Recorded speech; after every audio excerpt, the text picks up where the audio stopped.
آپ صلی اللہ علیہ وآلہ وسلم نے بتایا کہ ایک بھائی کا دوسرے کے اوپر کیا حق ہے، یعنی کہ بتایا کہ ہمارا ایک دوسرے کے اوپر یہ حق نہیں کہ ہم ایک دوسرے کو برا بھلا کہیں، ایک دوسرے پر ظلم کریں، بلکہ بھائی بھائی بن کر رہیں اور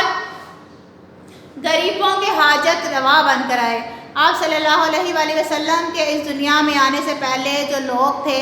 امیر لوگ تھے، وہ غریبوں پر بہت ظلم کیا کرتے تھے۔ غریبوں کا کوئی ساتھی نہ تھا، ان کی کوئی سننے والا نہ تھا، ان کے اگر کوئی غلام رکھ لیا جاتا تھا، ان کو گھروں میں نوکر رکھ لیا جاتا تھا تو اس کے ساتھ بہت برا سلوک کیا جاتا تھا،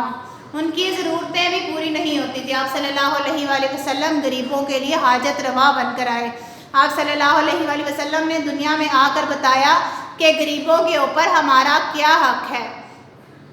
غریبوں کے ساتھ ہم کس طرح کا سلوک کریں، اور آپ ان کی ضرورتیں پوری کرنے کے لیے، ان کی حاجت پوری کرنے کے لیے اس دنیا میں آئے۔ تیسرا ہے ہمارے پاس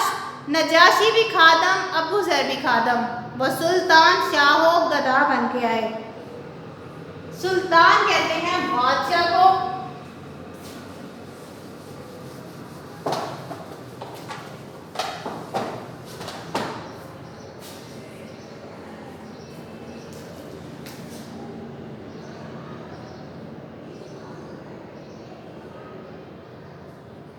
اور گدا کہتے ہیں فقیر کو، یعنی کہ آپ صلی اللہ علیہ وآلہ وسلم چاہے وہ بادشاہ ہو چاہے وہ فقیر ہو، سب کے لیے ایمان کی دولت لے کر آئے، سب کے لیے برابر ہدایت لے کر آئے۔ نجاشی بھی خادم، ابو ذر بھی خادم۔ نجاشی حبشہ کا ایک بہت بڑا بادشاہ تھا جو کہ بہت ظالم حکمران تھا۔ آپ صلی اللہ علیہ وآلہ وسلم کے اخلاق سے متاثر ہو کر اس نے اسلام قبول کر لیا، اور ابو ذر صحابہ تھے جنہوں نے آپ صلی اللہ علیہ وآلہ وسلم پر ایمان لے آئے اور فقیری اختیار کر لی، بادشاہ نے بھی فقیری اختیار کر لی۔ تو وہ شاعر کہتا ہے کہ وہ سلطان شاہ و گدا بن کر آئے، یعنی کہ کوئی وہ بادشاہ ہو یا فقیر ہو، آپ صلی اللہ علیہ وآلہ وسلم دونوں کے لیے رہنمائی لے کر آئے۔ آپ صلی اللہ علیہ وآلہ وسلم کے اخلاق سے، اخلاق حسنہ یعنی کہ اچھے اخلاق سے متاثر ہو کر ظالم حکمران، فقیر ہو یا ظالم حکمران، وہ بھی آپ صلی اللہ علیہ وآلہ وسلم پر ایمان لے آتے تھے۔ آپ صلی اللہ علیہ وآلہ وسلم دشمنوں اور دوستوں میں کوئی فرق نہ رکھتے تھے، بلکہ اگر کوئی دشمن بھی گھر میں آ جاتا تو اس کی بھی اسی طرح مہمان نوازی کرتے جس طرح ایک مسلمان کی کیا کرتے تھے۔ زمانے کی سوکھی ہوئی کھیتیوں پر گٹا بن کے برسے، ہوا بن کر آئے،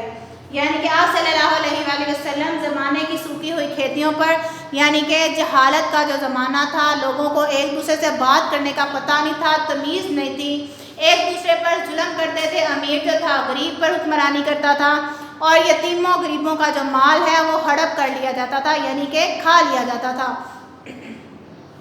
آپ صلی اللہ علیہ وآلہ وسلم کے آنے سے پہلے لوگوں کا برا حال تھا، یعنی کہ لوگ جہالت کے اندھیرے میں ڈوبے ہوئے تھے، ایک دوسرے کا حقوق نہیں تھا پتہ، یہ نہیں تھا پتہ کہ بہن کا کیا حق ہے اور بھائی کا کیا حق ہے، ماں باپ کا کیا حق ہے۔ آپ صلی اللہ علیہ وآلہ وسلم نے اس دنیا میں آ کر لوگوں کو ہدایت کی راہ دکھائی کہ اس راستے پر چلو گے تو اپنی دنیا اور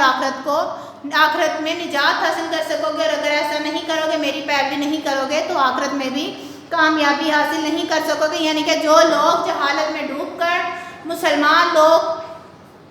جن پر امیر لوگ اپنی حکمرانی کرتے تھے، نا امید ہوئے بیٹھے تھے کہ اب ان کی کوئی نہیں سننے والا، تو آپ صلی اللہ علیہ وآلہ وسلم ان کے لیے ایک امید بن کر آئے۔ ٹھیک ہے، آگے نیکسٹ ہے ہمارے پاس، انہی کی محبت ہے ایمان ماہر، جو کونین کا مدعا بن کر آئے۔ کونین کہتے ہیں دونوں جہانوں کا،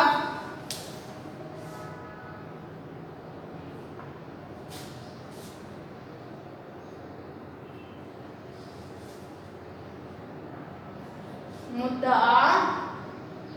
مقصد کہتے ہیں، یعنی کہ آپ صلی اللہ علیہ وآلہ وسلم کی جو محبت ہے، ان سے ہمارا جو ایمان ہے وہ ان سے محبت ہے، ہمارا ایمان ہی یہی ہے کہ ہم ان سے محبت کریں، انہوں نے اس دنیا میں آ کر ہمیں جو جو باتیں بتائیں ان پر عمل کریں، اگر ان پر عمل نہیں کریں گے تو ہم اپنے دنیا اور آخرت دونوں کو خراب کر سکیں گے۔ حضور پاک صلی اللہ علیہ وسلم نے جو جو باتیں بتائی ان پر پیروی کرنا ہم پر فرض ہے، ٹھیک ہے۔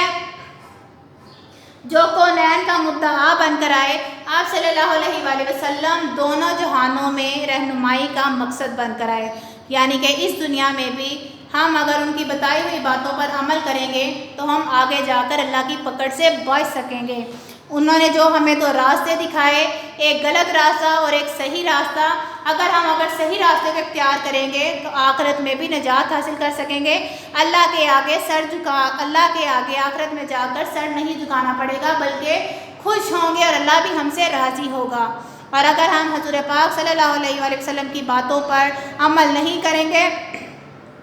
تو آخرت میں بھی ہم کامیابی حاصل نہیں کر سکیں گے، کیونکہ اس دنیا میں بھی انہوں نے ہمیں باتیں بتائیں کہ ہم نجات حاصل کر سکتے ہیں، اور آخرت میں بھی ہم آپ صلی اللہ علیہ وسلم ہماری نجات کا ذریعہ بنیں گے۔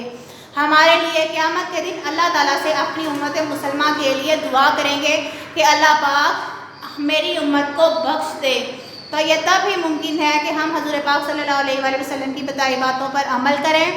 جھوٹ نہ بولیں، برائی نہ کریں، ظلم نہ کریں، دنیا میں آ کر خون بہانا نہ کریں۔ خون بہانا یعنی کہ کسی کا قتل نہ کریں، فساد نہ کریں، اور آپس میں رشتہ داروں میں، بہن بھائیوں میں لڑائیاں نہ ڈلوائیں۔ یہ تب ہی ممکن ہے جب ہم حضور پاک صلی اللہ علیہ وسلم کی سیرت طیبہ پر عمل کریں گے، سیرت طیبہ کو پڑھیں گے، ان کے اخلاق کے بارے میں پڑھیں گے، تو یہ تب ہی ممکن ہے۔ تو بچوں، یہ تھا آج کا ہمارا ٹاپک، سبق نمبر 3، یعنی کہ نعت کو ہم نے آج پڑھنا تھا، اس کو سمجھنا تھا، اس کی تشریح کرنی تھی۔ نیکسٹ لیکچر میں ہم اس کی ایکسرسائز اور سوالات جوابات کریں گے۔ یہ آپ نے اچھی طرح اس کو پڑھنا ہے، اس کے الفاظ معنی آپ نے لکھنے ہیں۔ تب تک کے لیے اللہ حافظ۔